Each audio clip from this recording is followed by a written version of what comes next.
जय हिंद, राम राम। सभी पेंशन धारक, पेंशन भोगी व रिटायर्ड फौजी भाइयों के लिए बहुत सारी न्यूज़, बहुत सारी अपडेट और यहाँ पर जो सिविल डिफेंस के लिए भूतपूर्व सैनिकों के लिए जो यहाँ पर कह सकते हैं जिलेवार तरीके से यहाँ पर भर्ती निकाली गई है। बहुत सारी अपडेट है। 8वां वेतन आयोग हो या फिर वो हमारा DA 18 महीने का, सब कुछ हम जानेंगे इस वीडियो के माध्यम से। चैनल पे अगर आप नए हैं, चैनल को सब्सक्राइब करें, नीचे एक सब्सक्राइब का बटन और बगल में घंटी आएगी, दोनों को आज ही दबा लें ताकि आपको सारी अपडेट वेलफेयर की, OROP की मिलते रहे। चलिए न्यूज़ की ओर बढ़ते, सब कुछ बारीकी समझते हैं।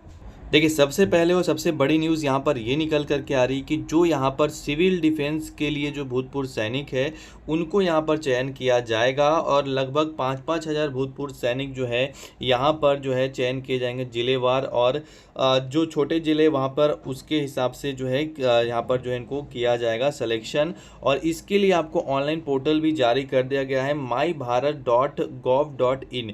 इसके ऊपर जो है अगर आप जा कर के अपना रजिस्ट्रेशन करते हैं तो आपको यहाँ पर जो है सिविल डिफेंस सिखाने का मौका मिलेगा अपने ज़िले के अंदर। और इसके लिए कुछ कंपनसेशन भी आपको सरकार यहाँ पर देगी। ये डिपेंड करेगा आपकी राज्य सरकार के ऊपर कि कितना कंपनसेशन देना है, क्या रखना है, ये सब आपको उसी समय पता चलेगा। तो आप लॉगिन कर सकते हैं, यहाँ पर अपना रजिस्ट्रेशन करके रख सकते हैं। mybharat.gov.in के ऊपर आप यहाँ पर जा सकते हैं। वहीं अगली जो खबर है वो भी आप देख सकते हैं कि यहाँ पर ऑपरेशन सिंदूर के बाद जो है वो महाराष्ट्र का जो थाना डिस्ट्रिक्ट है उसके अंदर जो है प्रशासन ने मांगी है सामाजिक संगठनों और पूर्व सैनिक से संबंधित जानकारी। यानी कि पूर्व सैनिकों का यहाँ पर गठन हो रहा है ताकि वो जो सिविल डिफेंस सिखा सके। साथ ही में आपने देखा काशी में भी ये जो चीज़ें हैं वो इम्प्लीमेंट होना शुरू हो चुकी है। फिलहाल हम आते हैं अगले न्यूज़ के ऊपर। तो देखिए, एक तरह से कह सकते हैं एक जो जितने भी आर्मी पर्सन है, जितने भी आर्म फोर्सेस के लोग हैं, उनसे निम्र निवेदन है कि इस ये जो न्यूज़ है ये आप ध्यान से सुने। देखिए, एक लेटर जारी हुआ जिसमें बोला गया है कि AFWHO is not an arm force organisation. यानी कि इस लेटर में लिखा हुआ है कि जो AFWHO है वो एक आर्म फोर्स ऑर्गेनाइजेशन नहीं है। यानी कि आर्मी के द्वारा या फिर डिफेंस के द्वारा या फिर गवर्नमेंट के द्वारा ये नहीं चलाया जाता, एक प्राइवेट संस्थान है। और इसमें आप फंसे नहीं, आप इसके चंगुल में नहीं आए, क्योंकि यहाँ पर जो है AFHO जो है इसका अगर फुल फॉर्म देखेंगे तो arm forces welfare housing organisation. नाम सुनने में और देखने में ऐसा लग रहा है कि कोई आर्मी के द्वारा ये संस्था चलाई जा रही है जिसमें आर्मी और पूर्व सैनिक का भला किया जा रहा है, लेकिन ऐसा बिल्कुल ऐसा जो है नहीं है। ये पूरी की पूरी प्राइवेट संस्था है।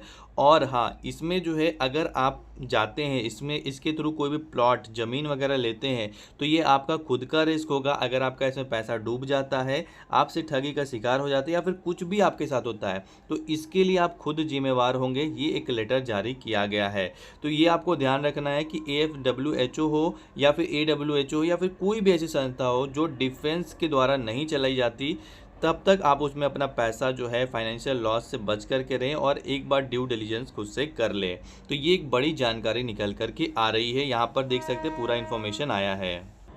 वहीं अगली जो न्यूज़ है 8वां वेतन आयोग। जैसा कि आपको पता है कि 8वां वेतन आयोग अब बहुत ही जल्द इसका गठन हो जाएगा, लेकिन अभी तक TOR की रिपोर्ट भी इसमें सामने नहीं आई है। तो बहुत सारी चीज़ें जो है, बहुत सारे अटकलें जो है अभी भी चल रही है। और यहाँ पर जो फिटमेंट फैक्टर वगैरह है ये सब चीज़ें जो है अभी भी कैलकुलेशन चल रहा है कि कितना फिटमेंट फैक्टर रहेगा, किसके अनुसार आपको जो है यहाँ पर पूरा का पूरा भुगतान हो या फिर कितना जो है सेटअप किया जाता है कि आपको बेसिक जो है आपको ज़्यादा मिल सके और आपका जो है इंक्रीमेंट जो है वो ज़्यादा हो सके। तो ये पूरा कैलकुलेशन अभी फ़िलहाल जारी है, इसका गठन होगा तभी ये पूरा क्लियर हो पाएगा। एक बड़ी अपडेट, एक बड़ी जानकारी उन तमाम यहाँ पर कह सकते हैं डिफेंस और यहाँ पर जो गवर्नमेंट जॉब करते हैं उनके लिए निकल के आई है। बहुत ही इंपॉर्टेंट इन्फॉर्मेशन है। बड़ी बेटी की लगी नौकरी तो छोटी को दे पारिवारिक पेंशन, हाई कोर्ट का आदेश। इलाहाबाद हाई कोर्ट ने एक बहुत ही शानदार न्यूज़ कह सकते हैं या फिर फैसला सुनाया है, जिसमें इन्होंने कहा है कि पिता की मृत्यु हो जाती है तो यहाँ पर जो है अगर बेटी की नौकरी लग जाए, यानी कि उसकी बड़ी बेटी है उनको नौकरी अगर दे दी गई, तो जो छोटी बेटी होगी उनको यहाँ पर पेंशन देना होगा। यानी कि पेंशन जो है रुकना नहीं चाहिए। यहाँ पर बहुत सारे केस में ऐसा होता है कि अगर नौकरी दे दिया तो पेंशन नहीं देते हैं, अगर पेंशन दे रहे तो नौकरी नहीं देते हैं। तो यहाँ पर अगर पेंशन नौकरी दे दी बेटी को, बड़ी